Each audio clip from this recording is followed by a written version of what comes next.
J'avais les larmes aux yeux et c'est quelque chose qui m'a émue au plus profond de moi-même. Ici, je respire à plein poumon, c'est récréatif, je retrouve mes amis. On a toujours le bonheur de se retrouver chaque année. Donc, plaisir musical, plaisir de l'amitié.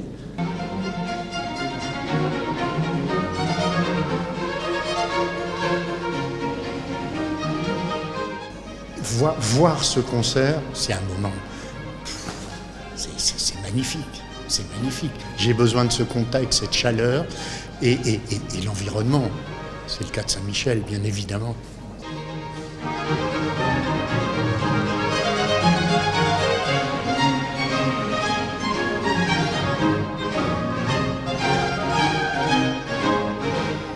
J'ai découvert Saint-Michel comme ça par hasard, par une connaissance, et vraiment ça a été magique.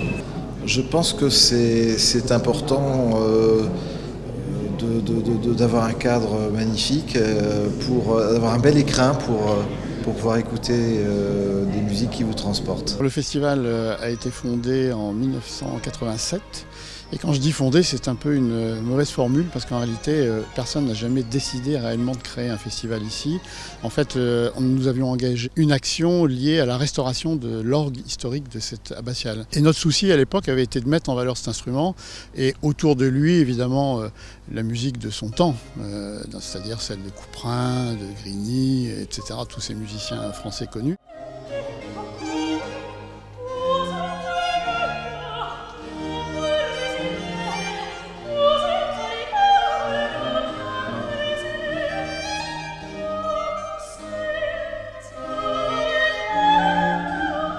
On considère que l'acte fondateur, ça a été en 1987, avec un train spécial qui avait été affrété de Paris pour amener du public, parce qu'il n'y avait personne ici.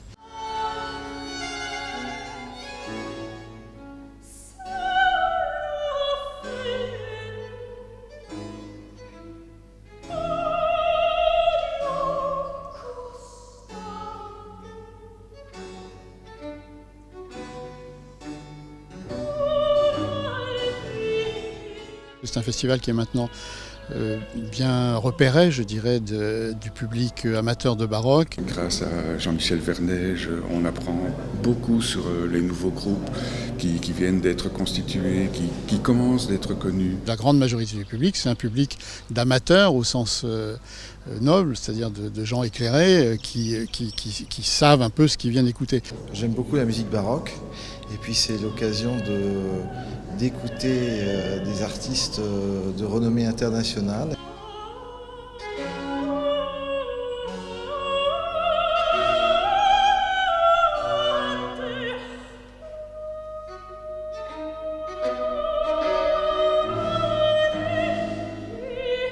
J'ai coutume de dire que tout ce que le festival fait entendre ici, d'une certaine manière, nourrit l'abbatiale. C'est une idée que j'aime assez développer, c'est-à-dire que lorsqu'on fait entendre ici la messe en si de Jean-Sébastien Bach, comme au début du festival, j'ai l'impression qu'on nourrit d'une certaine manière aussi le bâtiment, le site lui-même.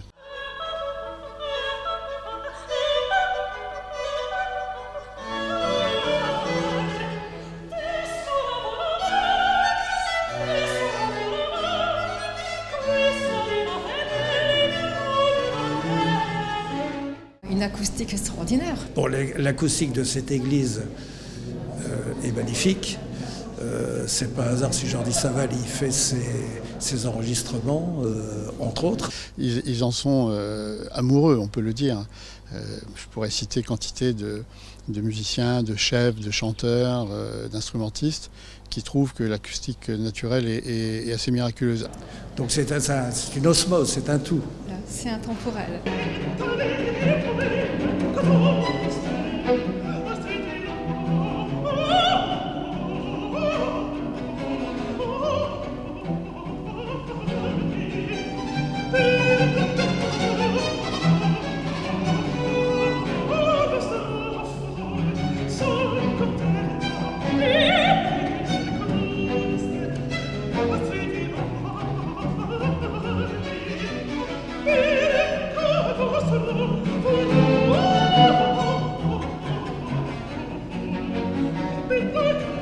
porterò